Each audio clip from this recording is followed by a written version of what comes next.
सोचिए, एक ऐसा देश जहां कभी भूख नहीं थी, जहां चोरी करना पाप समझा जाता था, जहां चरित्र धन से ऊपर था और जहां गाय केवल पशु नहीं, जीवन की धुरी थी।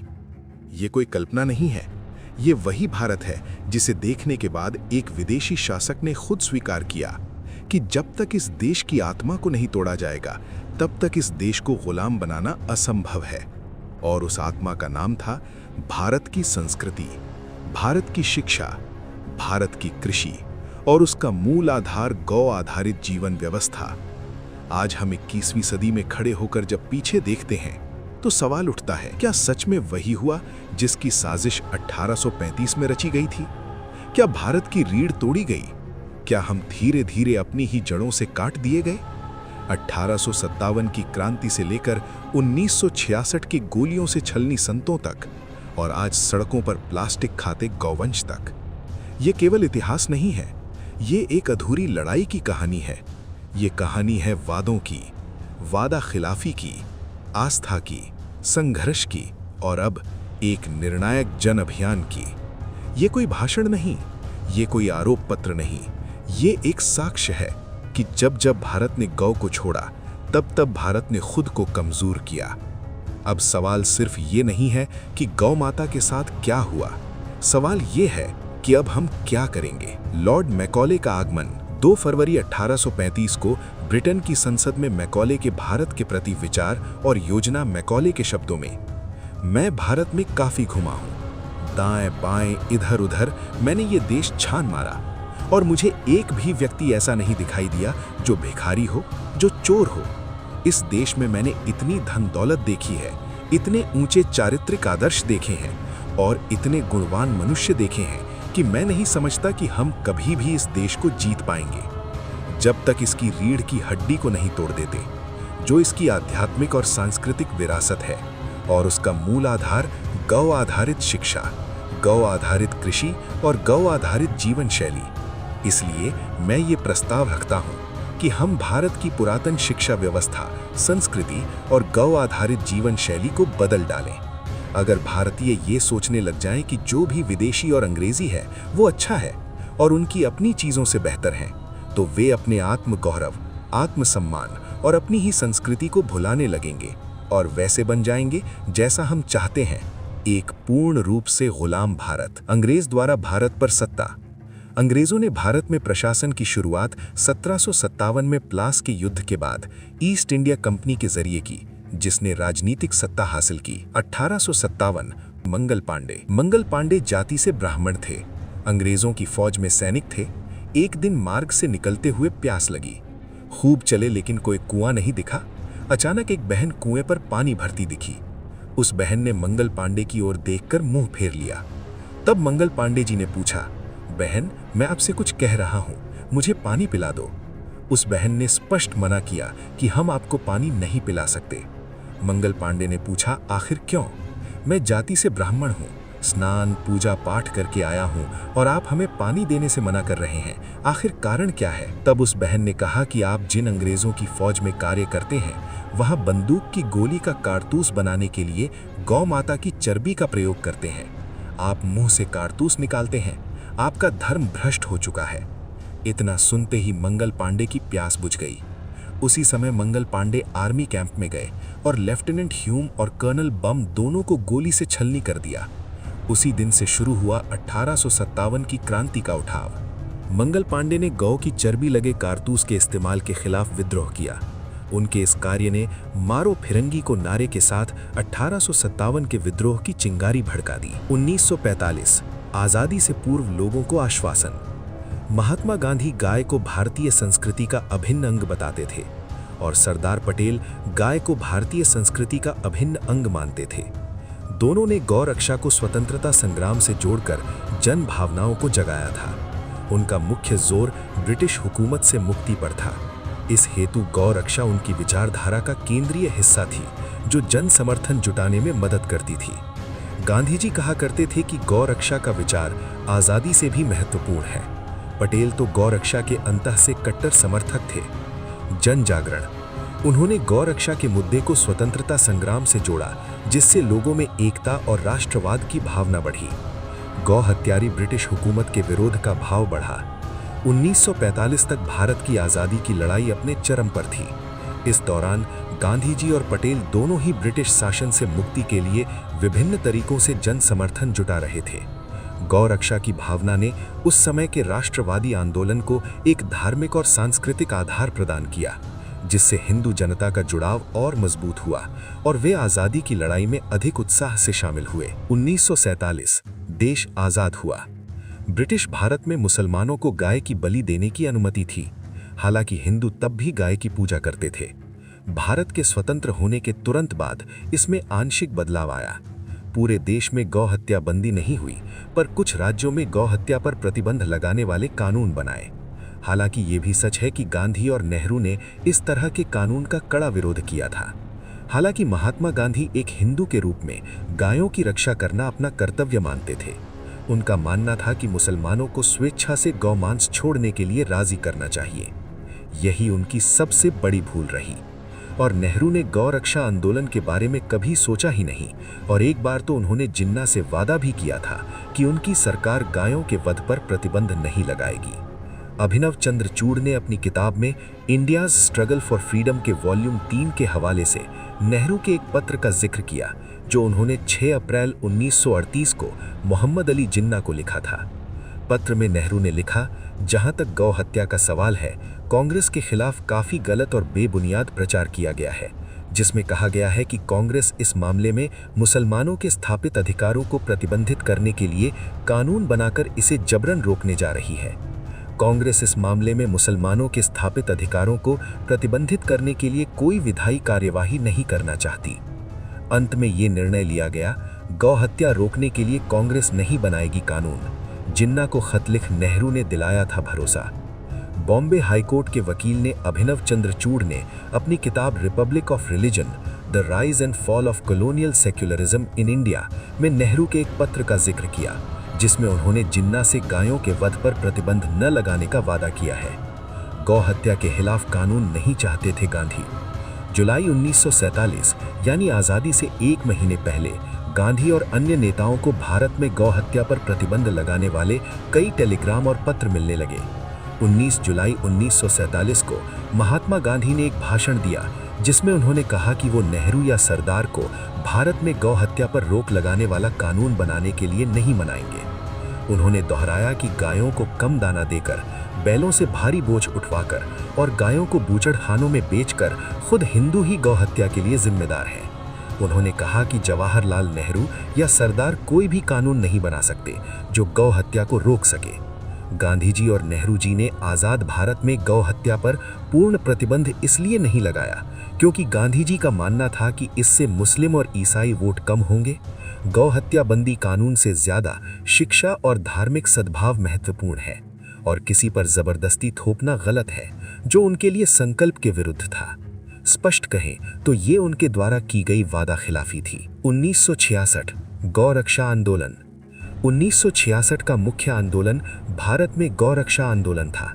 धर्म सम्राट स्वामी करपात्री जी के सानिध्य में आंदोलन हुआ, जिसमें साधु सन्यासियों और हिंदू संगठनों ने देश भर में गाय की हत्या पर पूर्ण प्रतिबंध लगाने की मांग की थी, जिसके तहत 7 नवंबर 1966 को दिल्ली में एक विशाल प्रदर्शन हुआ, जिसमें कई जगह हिंसक झड़पें भी हुई। अगस्त 1966 में गृह मंत्री गुलजारी लाल नंदा के घर के बाहर धरना। 7 लाख से भी अधिक गौभक्त इकट्ठा हुए दिल्ली में। दिल्ली की माताओं ने सड़कों पर भट्टियां लगा दी, पूड़ी, आलू की सब्जी और अचार टिफिन भिजवाए। धरना प्रदर्शन। असंख्य संतों पर इंदिरा गांधी ने गोली चलाई। कई गौभक्त और संत यमुना जी में बहाए गए, कुछ संत नाली में बहाए। परिणाम, इस आंदोलन ने केंद्र सरकार पर दबाव डाला और अंततः राज्य सरकारों को अपने विवेक पर गौ हत्या पर प्रतिबंध लगाने की अनुमति दी गई। लेकिन केंद्रीय कानून नहीं बनने से जिन राज्यों में कानून बना, वहां से तस्करी कर वध स्वीकार्य क्षेत्र में वध जारी रहा, जो आज तक बंद नहीं हुआ है। अन्य 2012, 2014, 2016, 2018 के आंदोलन। जयपुर, दिल्ली में आंदोलन। कौन से राज्य में गौ हत्या पर प्रतिबंध? उत्तराखंड, उत्तर प्रदेश, राजस्थान, गुजरात, मध्य प्रदेश, छत्तीसगढ़, हरियाणा, हिमाचल प्रदेश, दिल्ली, महाराष्ट्र, जम्मू कश्मीर, चंडीगढ़, इन राज्यों में गाय, बछड़ा, बैल और सांड की हत्या पर पूर्ण प्रतिबंध है और उल्लंघन पर कड़ी सजा का प्रावधान है। आंशिक या कोई प्रतिबंध वाले राज्य मुख्यतः केरल, पश्चिम बंगाल, असम, अरुणाचल प्रदेश, मिजोरम, मेघालय, मणिपुर, नागालैंड, त्रिपुरा, सिक्किम, गोवा। इन राज्यों में गायों के वध या बिक्री पर कोई या बहुत कम प्रतिबंध है या विशेष परिस्थितियों जैसे फिटनेस सर्टिफिकेट के तहत अनुमति है। असम, सार्वजनिक स्थानों पर बीफ की खपत पर हाल ही में प्रतिबंध लगाया गया, लेकिन घर पर या निजी प्रतिष्ठानों में खपत अनुमति है। कर्नाटक, 2021 में एक सख्त कानून लागू किया गया, लेकिन नियमों में भिन्नता है। Nagaland plus 7 sisters plus Kerala plus Bengal, खुलेआम गौ कटती है, गौ मांस खाने की परमिशन। आज देश में गौ की स्थिति। गौ माता सड़क पर भूख और प्यास से परेशान सुनी घूमती है, लोगों के डंडे और गाली खाती हैं, सड़क पर प्लास्टिक खाती हैं। हर साल लाखों गौ माता प्लास्टिक खाने से प्राण त्याग देती हैं। गौ माता के गोचर भूमि पर कब्जा, गौ माता के जंगल नष्ट हो गए। 4 लेन, 6 लेन, 8 लेन की वजहों से प्रतिदिन सड़क दुर्घटना। लुम्पी बीमारी से गौ माता परेशान। चारा खेतों में जला दिया जाता है, गौ माता देखती रह जाते हैं। खेत की फेंसिंग पर करंट छोड़ दिया जाता है कि गौ माता फसल खा नहीं पाए। मेलों में नंदी की बिक्री। प्रतिदिन लाखों गाय की तस्करी होती है। Truck, container, taxi, tanker. Alkabeer और देवनार जैसे कत्लखाने जहां हजारों की संख्या में गौ काटी जाती है। वृंदावन की संतों की मीटिंग। वृंदावन में बैठकर संतों ने विशेष रूप से गहन चिंतन किया, कुछ कार्य योजना बनाई। देश भर के संतों को आदेश दिया कि कार्य योजना का देश के कोने कोने में यानी 5000 से अधिक तहसीलों में विस्तार करें। देश भर के संतों के समक्ष कार्य योजना को रखा गया। गौ सेवकों को आदेश दिया पूरे देश में इसे आगे विस्तार करें। संतों ने अलग अलग स्थान पर जाकर ये कार्य योजना रखी। राजस्थान, मध्य प्रदेश, उत्तर प्रदेश, बिहार, कश्मीर, पूर्वांचल, बंगाल सहित देश के प्रत्येक प्रांत, देश हर कोने में इसका प्रचार हो रहा है। सोशल मीडिया, पोस्टर, स्टिकर्स, प्रवचन के माध्यम से खूब प्रचार प्रसार हो रहा है। 5 माह यानी दिसंबर से अप्रैल तक गहन प्रचार प्रसार एवं जनसंपर्क कर सकल सनातन भारतीय समाज को अभियान से जोड़ेंगे। पूर्ण तैयारी कर दिनांक 27 अप्रैल 2026 यानी सोमवार को उस क्षेत्र के सभी गौभक्तों एवं संतों के साथ मिलकर तहसील ब्लॉक मुख्यालय जाकर तहसीलदार, एसडीएम को माननीय राष्ट्रपति महोदया, भारत के प्रधानमंत्री महोदय, राज्य के माननीय राज्यपाल महोदय, राज्य के मुख्यमंत्री महोदय के नाम गौ सेवा, गौ सुरक्षा और गौ सम्मान के निमित्त प्रार्थना पत्र देंगे।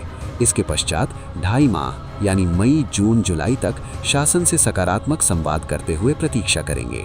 दिनांक 10 जुलाई 2026 तक राज्य सरकार और केंद्र सरकार की ओर से आशा अनुकूल उत्तर और परिणाम प्राप्त हो जाता है तो 27 जुलाई 2026 यानी सोमवार को देश के प्रत्येक जिला केंद्रों पर जाकर जिला कलेक्टर के माध्यम से शासन और सरकार को धन्यवाद पत्र देंगे। किसी कारणवश तय तिथि तक सकारात्मक परिणाम नहीं मिलता है तो 27 जुलाई 2026 यानी सोमवार को प्रत्येक जिला केंद्रों पर जाकर जिला कलेक्टर को माननीय राष्ट्रपति महोदया, भारत के प्रधानमंत्री महोदय, राज्य के माननीय राज्यपाल महोदय, राज्य के मुख्यमंत्री महोदय के नाम गौ सेवा, गौ सुरक्षा और गौ सम्मान के निमित्त प्रार्थना पत्र देंगे। पुनः 3 माह यानी नवंबर, दिसंबर, जनवरी तक 2.5 माह शासन से सकारात्मक संवाद करते हुए प्रतीक्षा करेंगे। 3 माह प्रतीक्षा करने पर राज्य सरकार और केंद्र सरकार की ओर से 26 जनवरी 2027 तक आशा अनुकूल उत्तर अथवा परिणाम मिल जाता है तो 27 फरवरी 2027 यानी शनिवार को सभी राज्यों के 5000 तहसील और 780 जिलों के नियुक्त किए सभी गौसंत एवं गौ भक्त 1 महीने तैयारी करके अनेकों यानी 1 करोड़ से अधिक गौ प्रेमियों को लेकर दिल्ली पहुंचेंगे और सरकार को धन्यवाद प्रदान करेंगे। अगर किसी भी कारण से गौ सेवा, गौ सुरक्षा और गौ सम्मान हेतु 26 जनवरी 2027 तक भी सरकार की ओर से सकारात्मक गौ कार्य नहीं होता है तो 36 प्रांतों के 780 जिलों, 5000 तहसीलों के नियुक्त किए सभी गौसंत एवं गौ भक्त 1 महीने तैयारी करके अधिकाधिक गौ प्रेमियों को लेकर दिनांक 27 फरवरी 2027 यानी शनिवार को राष्ट्र की राजधानी दिल्ली पहुंचकर शांतिपूर्ण तरीके से संकीर्तन करते हुए गौ सेवा, सेवा, गौ सुरक्षा एवं गौ सम्मान के लिए केंद्र सरकार से नियमित पत्र लेखन के माध्यम से आह्वान करेंगे। ये सभी गौभक्त 5.5 माह अर्थात 15 अगस्त 2027 तक दिल्ली में बैठकर सरकार से नियमित गौ सेवार्थ, गौ रक्षार्थ और गौ सम्मानार्थ प्रार्थना जारी रखेंगे। देश के 30 जिलों से 1000 लोग 7 दिन के लिए दिल्ली आएंगे। उनके 2 कार्य: गौमाता का संकीर्तन, पीएम को एक व्यक्ति रोज के 10 पत्र लिखेगा, इस प्रकार से 3 लाख पत्र रोज लिखे जाएंगे। इस प्रकार से 5 करोड़ 40 लाख पत्र 6 माह में लिखे जाएंगे। इस संकीर्तन सभा में देश के प्रत्येक जिले से 7-7 दिन का समय लेकर अलग अलग तिथियों पर अलग अलग जिलों के गौप्रेमी, गौसंत तथा कार्यकर्ता शामिल होंगे। 5.5 माह कीर्तन सहित प्रार्थना और प्रतीक्षा करने पर 15 अगस्त 2027 को प्रधानमंत्री जी लाल किले की प्राचीर से गौ सेवार्थ, गौ रक्षार्थ और गौ सम्मानार्थ उचित समाधान कर देते हैं तो सभी गौभक्त सरकार को धन्यवाद देकर लौट जाएंगे। उपरोक्त 4 चरणों में यानी तहसील, जिला, राज्य और केंद्र में 16 माह तक शांतिपूर्ण प्रार्थना करने पर भी सरकार की ओर से गौ सेवार्थ, गौ रक्षार्थ और गौ सम्मानार्थ उचित उत्तर और आशा अनुकूल परिणाम नहीं मिले तो 16 अगस्त 2027 को सोमवार को 5-5 गौभक्त और संत आमरण अनशन पर बैठेंगे। अनशन में किसी एक गौ सेवक के गौहित प्राण जाने पर उसकी जगह दूसरे गौप्रेमी संत या भक्त आमरण अनशन पर बैठेंगे। ये क्रम तब तक जारी रहेगा जब तक गौ सेवा, गौ सुरक्षा और गौ सम्मान नहीं मिल जाता। ये अभियान किसी एक संत की नहीं है, ये अभियान किसी एक संगठन की नहीं है, ये अभियान किसी धर्म की नहीं है, ये अभियान भारत की आत्मा की है। आज गौमाता सड़क पर है, कल शायद हमारी पहचान सड़क पर होगी। आज वो प्लास्टिक खाकर मर रही है, कल हमारी पीढ़ियां जहर खाकर जिएंगी। आज उसके जंगल छीने गए हैं, कल हमारी धरती छीनी जाएगी। इतिहास गवाह है, 1857 में जब गौ की अस्मिता को चोट लगी तो एक सैनिक ने विद्रोह कर दिया। 1966 में जब संतों ने आवाज उठाई तो गोलियां चली। और आज फैसला हमें करना है। क्या हम भी इतिहास का एक मूक पन्ना बनेंगे या वो पीढ़ी बनेंगे जिसने कहा अब नहीं। अब ये अभियान याचना नहीं है, ये टकराव नहीं है, ये शांत, संगठित, संवैधानिक और निर्णायक संकल्प है। तहसील से लेकर दिल्ली तक, पत्र से लेकर संकीर्तन तक, प्रार्थना से लेकर आमरण अनशन तक, हर चरण ये कह रहा है, हम थकेंगे नहीं, हम टूटेंगे नहीं और हम तब तक रुकेंगे नहीं जब तक गौ सेवा, गौ सुरक्षा और गौ सम्मान राष्ट्र की नीति नहीं बन जाती। 15 अगस्त 2027 ये केवल एक तारीख नहीं है, ये एक परीक्षा है, सरकार की भी और समाज की भी। क्योंकि जो राष्ट्र अपनी माता की रक्षा नहीं करता वो राष्ट्र इतिहास में नहीं केवल किताबों में बचता है। अब निर्णय आपके हाथ में है, या तो हम देखेंगे या इतिहास बनाएंगे।